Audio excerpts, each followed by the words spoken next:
Amaravati August 1 ప్రస్తుత bar policy గడువు ఈ నెల 31తో ముగియనున్న నేపథ్యంలో నూతన ఎక్సైజ్ విధానంపై మంత్రుల బృందం శుక్రవారం ఒక కీలక సమావేశం నిర్వహించింది. మంగళగిరి ఎక్సైజ్ కమిషనర్ కార్యాలయం నుంచి హైబ్రిడ్ మోడ్లో జరిగిన ఈ సమావేశంలో రాబోయే కొత్త బార్ పాలసీ రూపకల్పనపై లోతైన చర్చ జరిగింది. సమావేశానికి ఎక్సైజ్ ఖనిజ శాఖ మంత్రి కొల్లు రవీంద్ర, ఇంధన శాఖ మంత్రి గొట్టిపాటి రవికుమార్ ప్రత్యక్షంగా హాజరయ్యారు.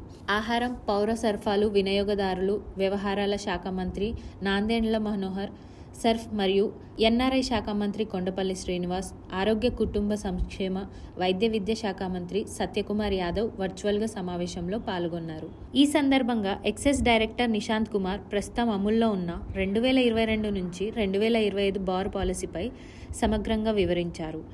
ప్రస్తుత పాలసీ కేంద్ర రాష్ట్రంలో 840 స్టాండ్లోన్ బార్లు, 50 స్టార్ హోటళ్లు, మైక్రోబ్రేవర్స్ లాంటి సంస్థలను లైసెన్స్ మంజూరయ్యాయని చెప్పారు.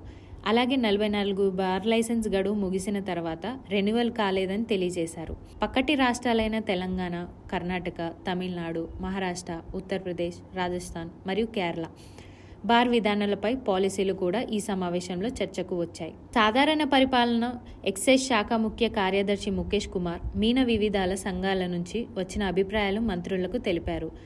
రాష్ట్ర wine dealer, star hotel association, hotel యజమానుల సమాఖ్యల నుంచి వచ్చిన వినతులను సమావేశాన్ని దృష్టికి తీసుకొచ్చారు. గతంలో పాటించిన బార్ లైసెన్స్ విధానాలు, వాటి ప్రభావం కొత్త విధానంలో ఆర్థిక ప్రయోజనాలు ఎలా ఉంటాయో అనే విషయాలను కూడా వివరిస్తూ మంత్రుల అభిప్రాయాలు తెలుసుకున్నారు. మంత్రులు తమ సూచనలు, ఆలోచనలు చెప్పారు. ప్రస్తుత షాప్ పాలసీ అమలుపై సమాచారం కోరారు. టూరిజం శాఖ మంత్రితో సామాన్యం కల్పిస్తూ పర్యాటక అభివృద్ధికి అనుకూలంగా పాలసీ రూపొందించమని సూచనలు వచ్చాయి. కొత్త పారిశ్రామిక కారిడార్స్లో బార్కి చేయవలసిన మార్పులు కూడా చర్చకు వచ్చాయి.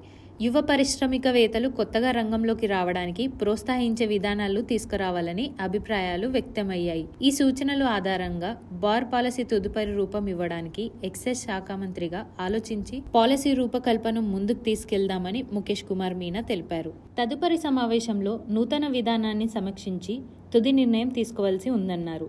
ఈ సమావేశానికి ఎన్ఫోర్స్మెంట్ డైరెక్టర్ రాహుల్ దేవ్ శర్మ, అదనపు కమిషనర్ దేవ్ కుమార్, జాయింట్ కమిషనర్లు, ఇతర అధికారులు హాజరయ్యారు.